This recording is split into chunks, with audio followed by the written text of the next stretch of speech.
I felt, thanks be to God.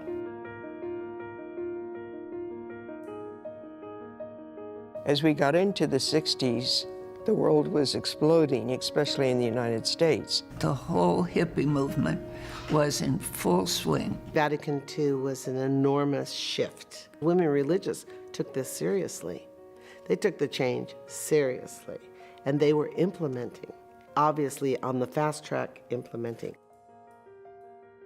What Vatican II asked us to do as religious is to go back to our roots, to find out what it was that our founders were all about and what they wanted us to do.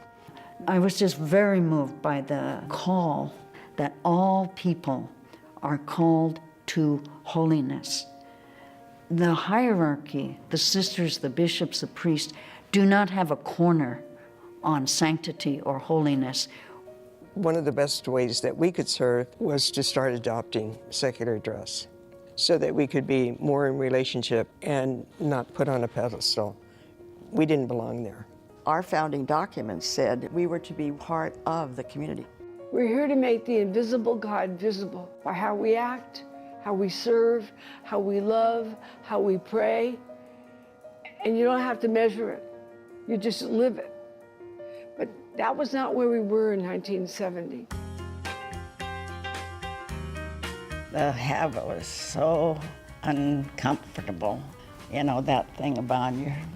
In fact, I felt all the time I was looking out of a picture frame, plus they were clumsy, hot. It bothered me kind of. And you had to make your own habit. And I was not a sewer, and I did not enjoy it. But you got used to it. I mean, we had one of the nicer habits of nuns. We didn't have a big thing like the BBMs was supposed to remind them of a coffin. Ours was simple. Our habit was what a 17th century French widow would wear. And the days that we were founded in 1650, women could only be on the street if they were with their father, their husband, or they were wearing widow's garb. There was no spiritual reason for it, anything else, so I think that's what started that change. I entered at the time where we received a full habit and went through the rituals of the wedding dress. And then almost immediately, we were starting to take off pieces of it until we were in complete contemporary dress. Skirts, you know, below the knee. I think that we had 4 colors to go from. Brown, black, tan, gray, subdued colors. I hated the subdued colors. The thing I appreciated was anonymity. To be able to go shopping and not be pointed at. The community said those who wish can change. You can't go back and forth. It really did change the view of religious life for women. I was actually relieved when we could take the habit off, because in the hospital, anything that's below your waist gets on the floor contaminated. And the rosary beads, you know, they were beautiful. They hung on the side, but that was not good in getting caught on the rails and everything. It also opened up different ministries for us, because the emphasis when I entered was very definitely teaching and nursing. Before Vatican II, we were really in teaching and nursing, and that was not our call. There's work to be done in other places other than schools and hospitals.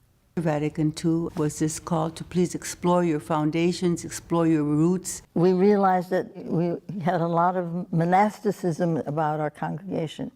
And we're not a monastic order. Our founders weren't monastic. They were out there doing the work. They were out in the streets. What Vatican II did was to call us to that, to call us each to look at our relationship with each other. How could we deepen that, and how could that motivate us in terms of our ministry? When the sisters began to leave schools and go on to other ministries, many people were shaking their finger at us, and here you are deserting the children and deserting the parents. And there was some tensions there among the sisters, understandably so. They were using their gifts and going out, out, out.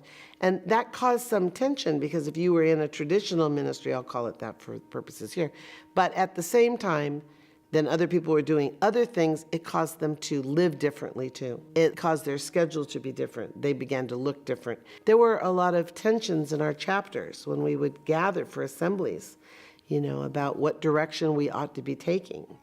And some people wanted to move now and farther, faster, and others were like, wait, it's too fast and it's not the right path. And so we had a lot of, it was spicy conversations at the table. I was convinced, as so many of us were, that this is where the church is going.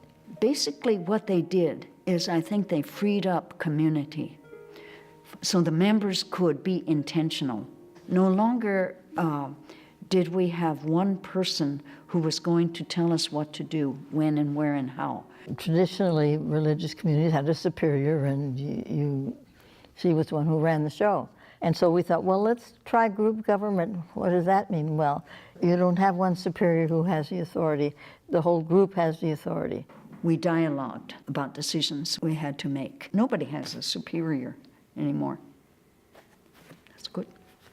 I give credit to Sister Mary Bridget and Sister Grace Hand, who were very wise leaders during those years. To this day, I'm grateful to our leaders who allowed that to happen, because it was up to them to say, yeah, you go ahead and do that, and we'll support you, and here's some seed money that you can start doing this particular type of work. I think there are periods in history you come to a point where there's a crossover.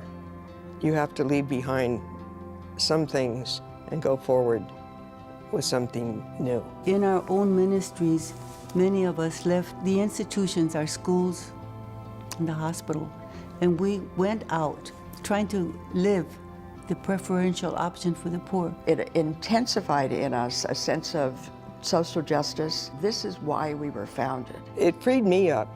I have very strong convictions on social justice. So it gave me options to move toward working with the poor. I think that's very important, and it has affected us very much. It affected us radically, and we responded radically.